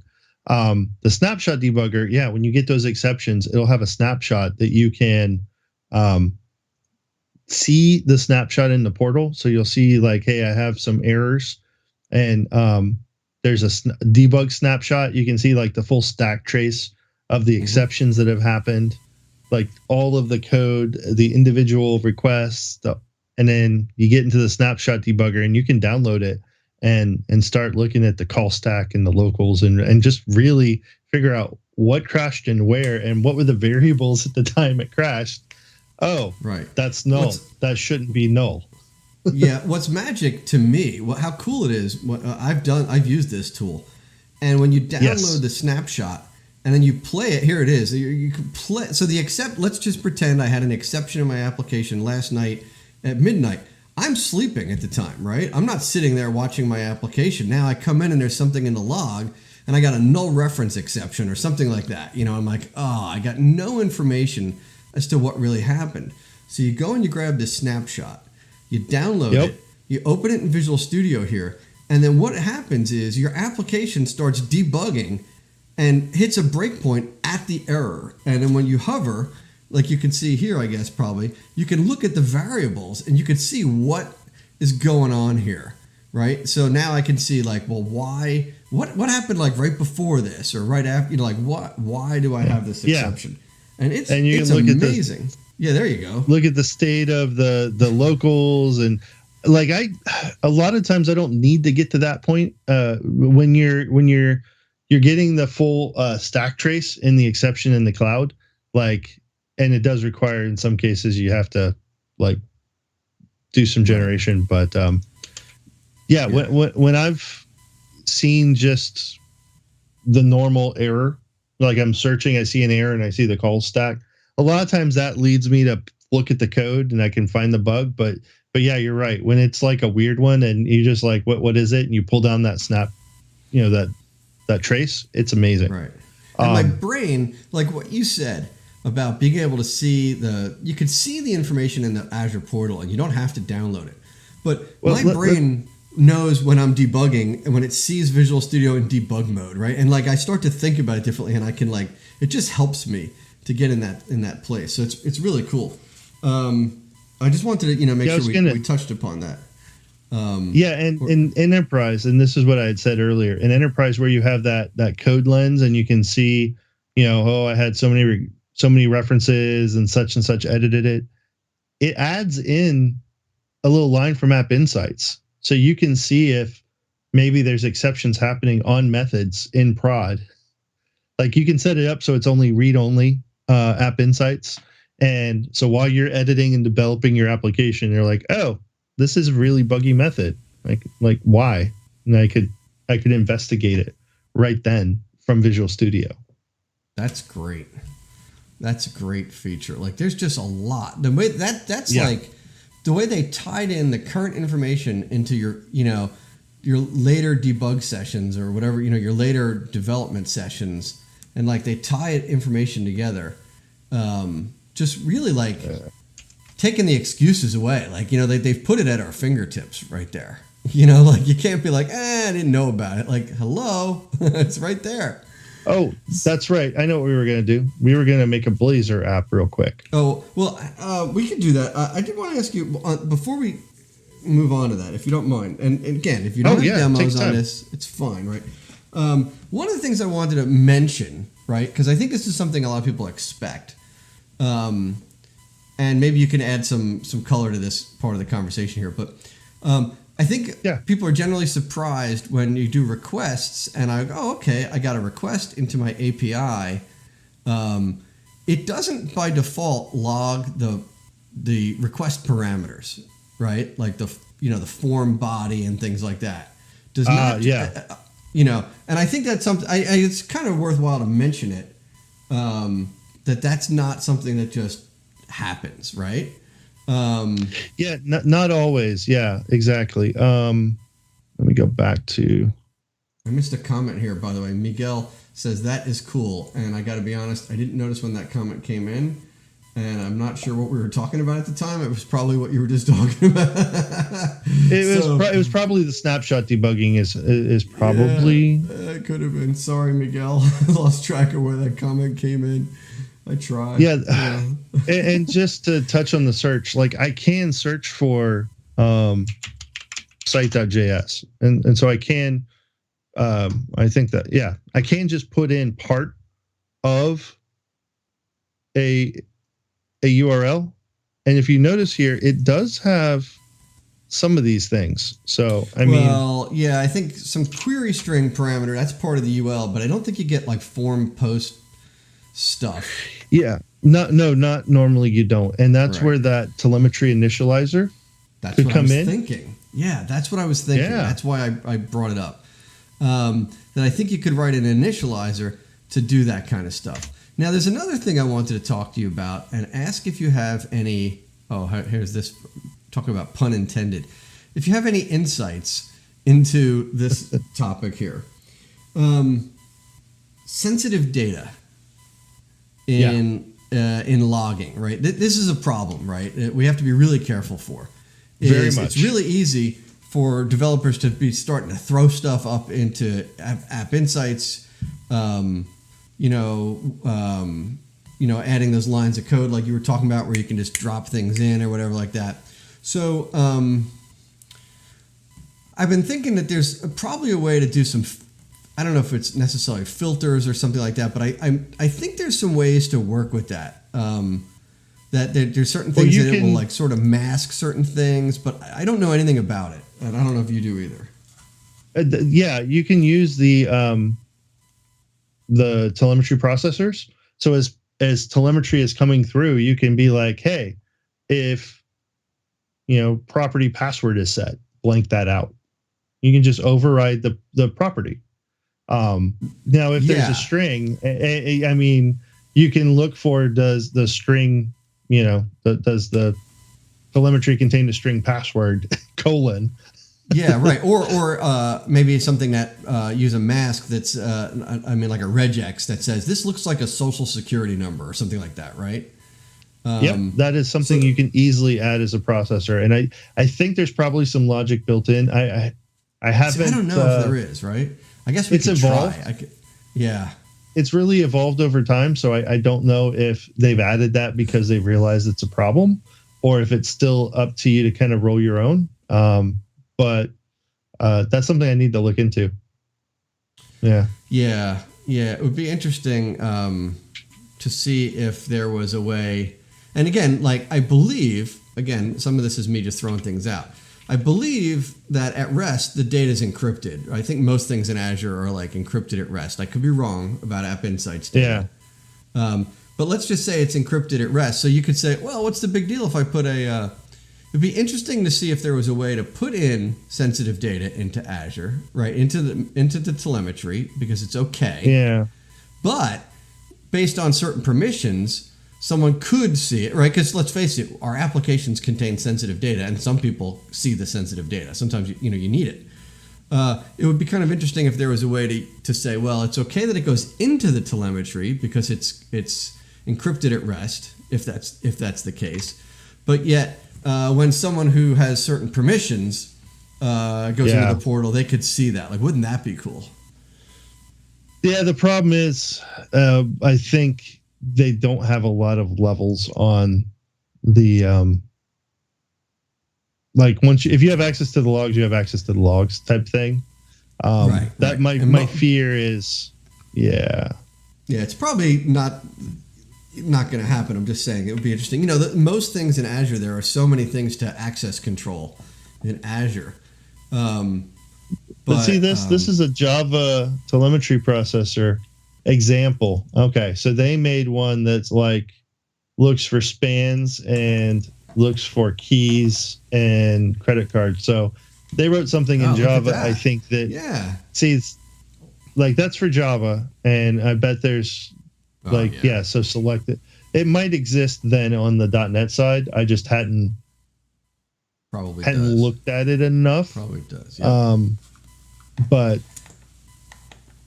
you know, another thing I just thought of when we were talking about permissions, when I used, I think it was Snapshot Debugger, there is a permission that needs to be assigned. I think to have read access to Snapshot Debugger. Yep. So if we go into IAM, so you know what I'm talking about. You know all this stuff. But I'm just trying to think about gotchas that might hit people. When we talked about how great it is, how easy it is, and all of a sudden they're like, hey, it doesn't work for me. I think there's a Snapshot Debugger. I can look in my own sub. You've probably given it to yourself already. Yeah. Well, if we look here, there it is, so App Insights component contributor, Snapshot Debugger, data purger. Ooh, interesting. So that's all they have so far. Yeah. Yep. But it sounds like we could find some, even though those were Java or whatever, we could find some examples of how to do those kind of masking and stuff like that. So that's pretty cool. Let me see if I had any other questions that I wanted to throw out to you. But we were talking about, so you seem pretty gung-ho. You want to try a Blazor app and see what happens with Blazor? I mean, I guess we don't have to make it too complicated. Have you done some Blazor? I played around with it before. Yeah, enough to a little be bit, but I was just right? .NET new Blazor app. Sure, let's do it. Yeah, I think what I'm thinking though is I'm curious to see the difference between a Blazor server app and a Blazor WebAssembly app, and the kind of metrics we get. You know what I mean? Because do we need to add something to like you showed for the JavaScript stuff where we want to get client side? Or does it automatically do that? Because it's just .NET running on the client, right? So maybe it just, I don't know. Oh, there's an App Insights Blazor. Did you just? I wasn't even looking. You have this. Yeah, I just made this. Already. Oh, you just made this. I just made this. Oh, I was talking. I wasn't even looking at the screen. I'm like, what? Oh, I'm sorry. I'm big on hey, let's just do it. Yeah, you're fast, man. This guy don't mess around. And you're keeping it. See, you're smart. You didn't just create it. You said, let's create a repo for it. And now, because I'm asking you questions, you're going to go ahead and now you're going to save this, and it's going to go into your, your library, which is great, right? You're going to retain that information. Well, so you want to do, you want to do a Blazor server. I love the fact that you're using terminal, by the way, and you have some color coding on there and stuff like that. That's your custom color coding, I think. No, that's just no, that's Oh My Posh.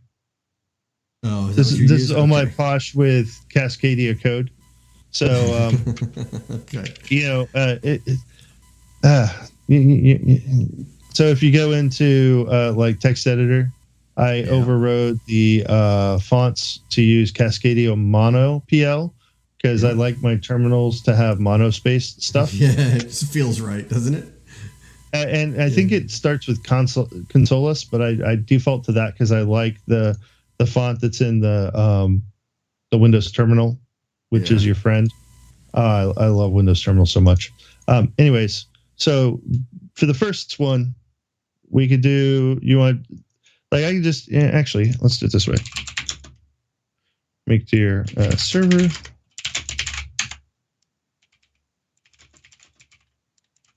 So we're going off grid here. We're going off script. Yeah, whatever. And this is where things get interesting. Now I have the utmost confidence in you, but it's possible things go wrong here, and that's okay. We're just winging it, right? No big deal. Yep. Let's just make sure it runs.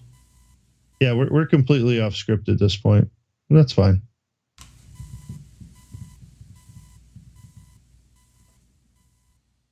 And hopefully we'll be seeing you at Tech Bash this year. I'm wearing my Tech Bash shirt, and we're in the process of working on our sessions for that. And I think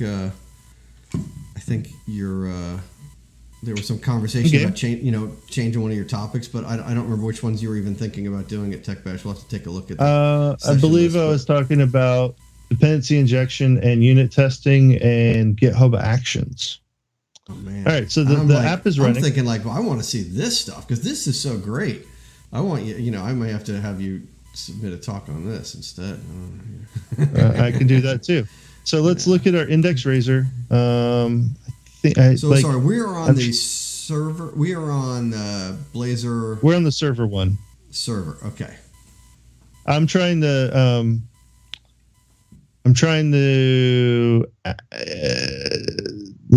add the JavaScript piece. Well, see, I don't know if you need the JavaScript piece because it's not. Well, you could run JavaScript in the Blazor app, right? But I'm talking about what about the stuff that's not JavaScript, like the actions people choose when they navigate to a page and things like that, right? Because it's happening on the. You're doing Java server. I'm sorry, you're doing Blazor server. Yeah, I'm doing Blazor server right now.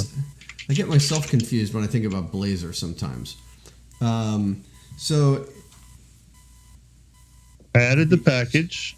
Okay. And I need to add the instrumentation key. Oh, right, because we're going to run this locally. We're not going to deploy the thing. Yeah. Yep. Oh, look at that. Look at that. Did you see that? That might be. That might be my. What are you running? Oh, Copilot. CodeBytes, right? CodeBytes, right into Visual Studio Code, right? So we talked about this beforehand. So Chris has a GitHub Copilot, right? Yeah. So I just hit tab and it auto completed that for me. That's pretty slick. Yeah, that was kind of cool. I'm just going to be lazy. I'm going to reuse one of the instances I already have. So I'll just grab the console one because I know that the console is not running right now, and I will copy my instrumentation key.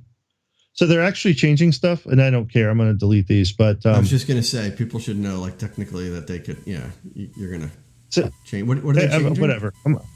So the instrumentation key is what you send with telemetry, but as they've been evolving and they're working towards open instrumentation, they're actually starting to move towards a connection string. And you can see there's this ingestion endpoint there that says which, as they add additional regions and additional data centers in Azure, you actually have to start adding the ingestion endpoint. You need the full connection string for some of that to work right. Yeah. So, okay. So we're going to put this here and we'll go to startup.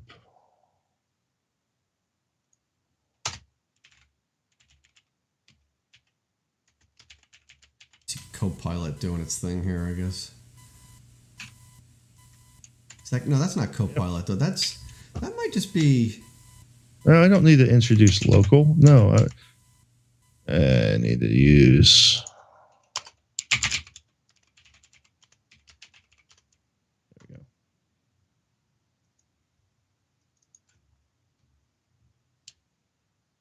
It should be fine.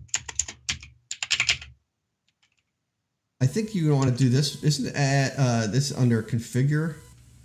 I always mix this up. Oh, there it is. Add up. Yeah. Yeah, it was just. Is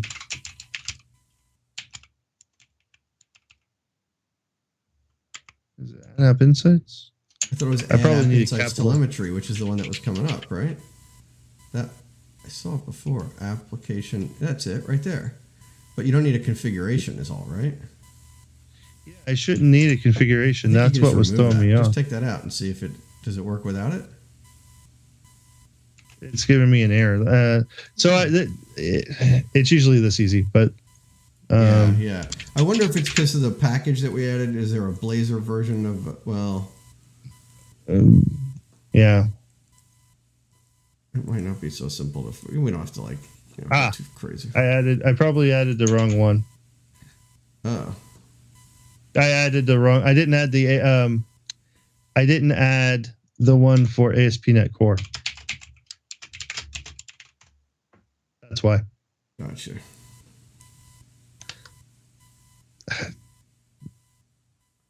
That should just be okay then, shouldn't it?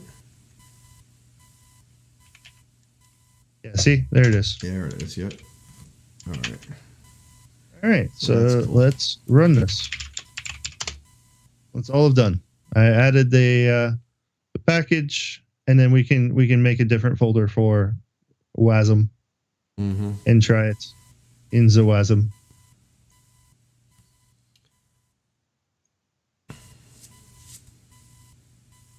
So it says it's running, and you can see the live metrics is connecting. So cool the way that works. Yep.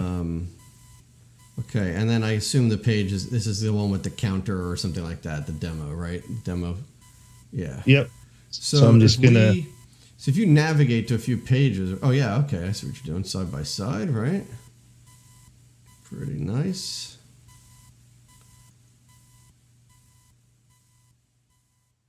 So we should see a couple more things hit, ideally, but we're not. But we're not. And that's because... Let's look at our network.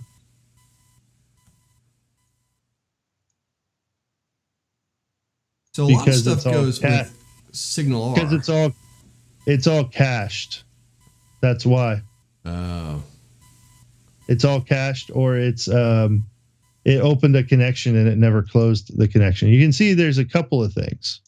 Yeah. But just out of the box, it is doing a little bit, but like when I F5.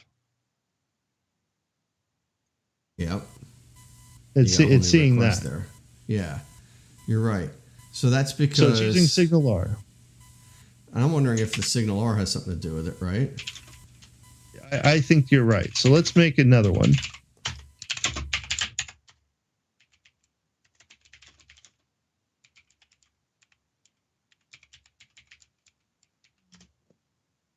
Okay, what is it? Is it just Blazor WASM? What is it?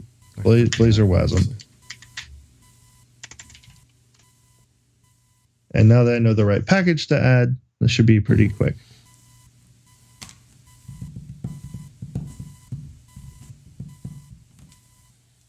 Like I said, I didn't think it would take long. No, it's not long. It's great.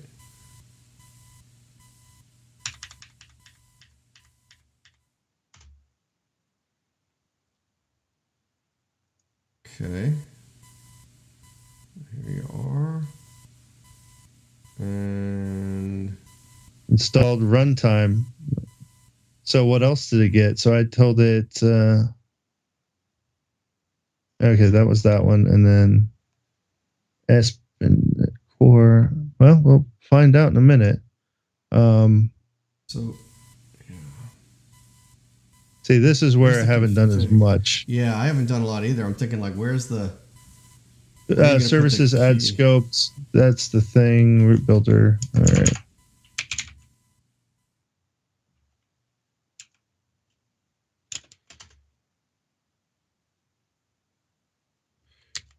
Where's the start? I'm just gonna Google it real quick. Yeah. When in doubt. And we're totally off script here. This is just like goofing around here. You seem like one of these guys, like I threw this out to you, and if we don't have time to finish it, you're going to be working tonight. Like you're like, I got to figure out how to make this work. No, probably not. No, you don't get stuck on it. That's cool. Sometimes I do, but I'm just, so that's normal exceptions. I see, App Insights in this. No, I don't think it's that. Host and deploy. And I see there's a request in appinsights.net. Support. Maybe it's not so does not support App Insights out of the box for client logging. Add it server side, but it does not. So that is created by the community. Let's take a look. And it did say that on the server side, it doesn't show user flows. So we're not going to get that information we were talking about. Oh, so at least. Yeah. So look, he added I think he wrapped it himself. Like I think he was trying to implement a Blazor App Insights thing because it just doesn't work. So okay, so I think we got an answer here. By the way, is that even though someone might have come up with a workaround, And let's see what their package looks like. You're talking about the person that just made that thing? Yeah, why not? Right, let's go for it. You're living on the edge. But so out of the box or whatever, it looks like App Insights is not supported for WebAssembly. Yep. But when you call your API that hosted on the server, your API would have App Insights. Exactly. It's interesting. I mean, they made it work for JavaScript. I'm sure they're going to make it work. It's just maybe they just haven't gotten there yet.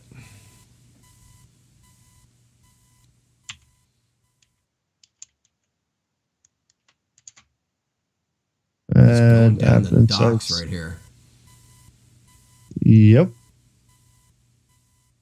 Oh yeah. So when I said earlier, there's a snippet.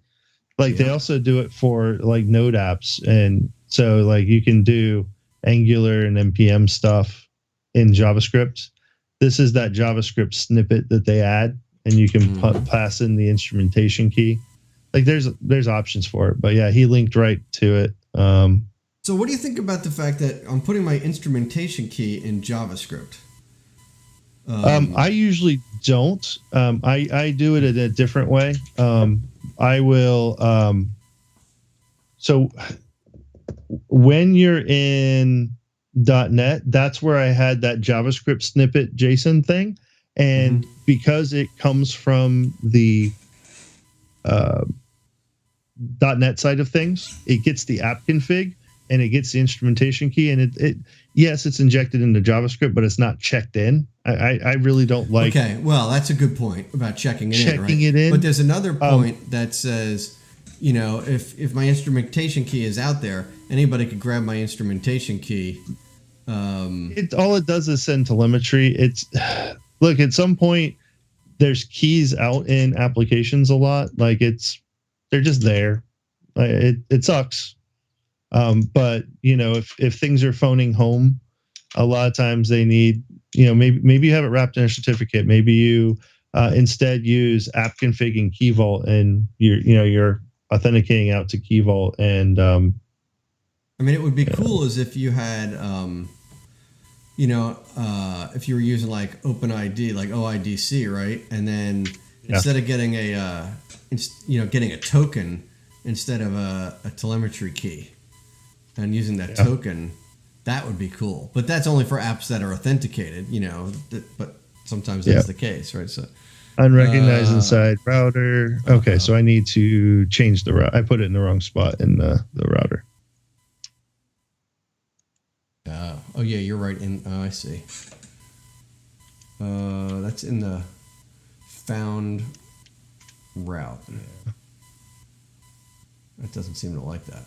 iServer connection does not. Probably need to add. Docs didn't have that, huh? Yeah, whatever. All good. Whose was it that I added? I added laser application.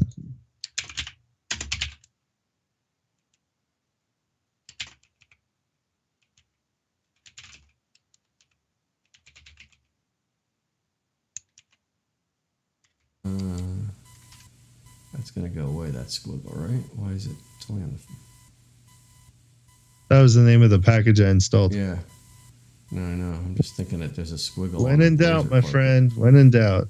Yeah.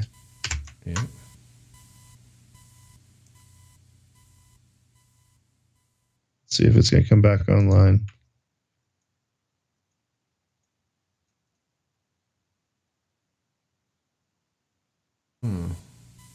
It did. Yeah, worth the shot.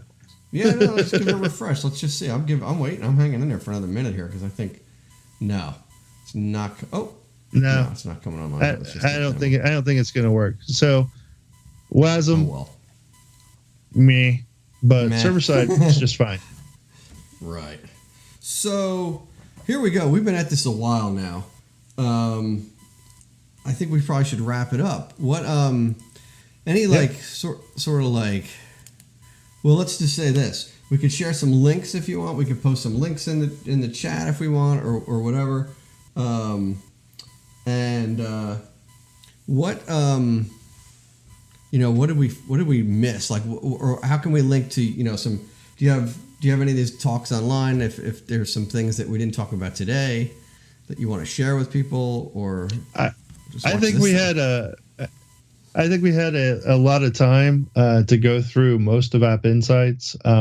I've given this talk before at different conferences and code camps. Not all of them are online.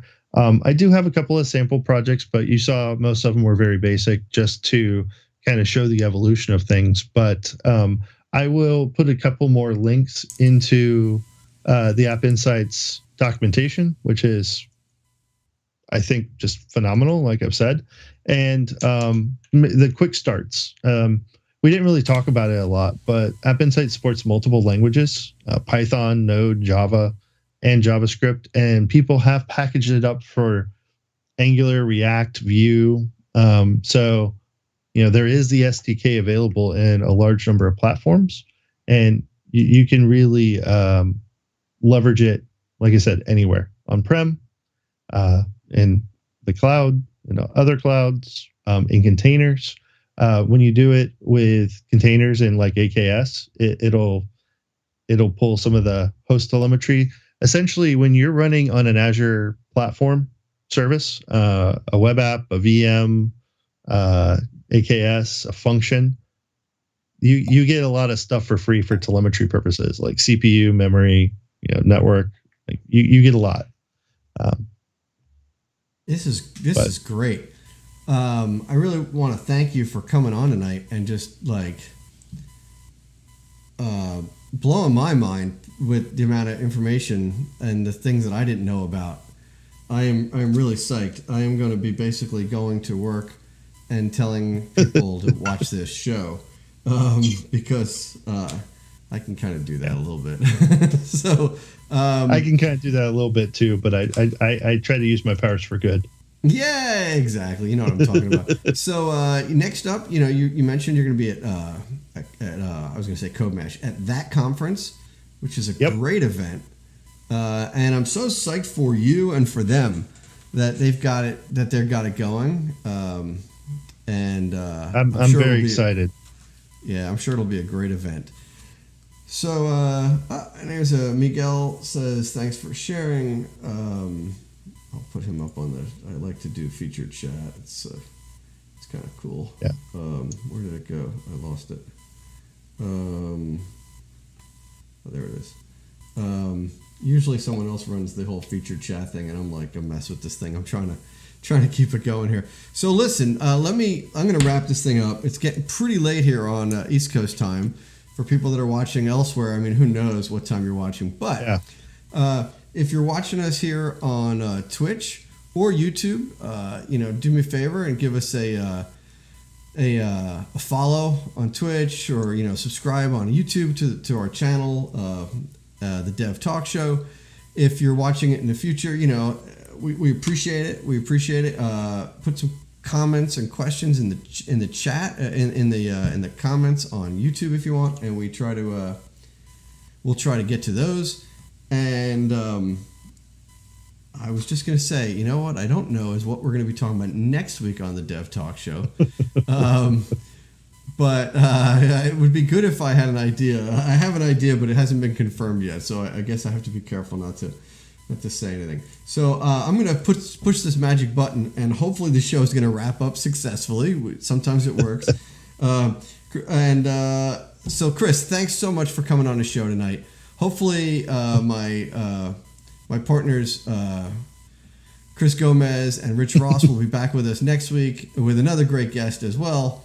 And I'm not stuck doing this all myself. Thanks everyone for watching and participating in the chat. For those of you that did too, we appreciate it. And we will see you next week on the Dev Talk Show.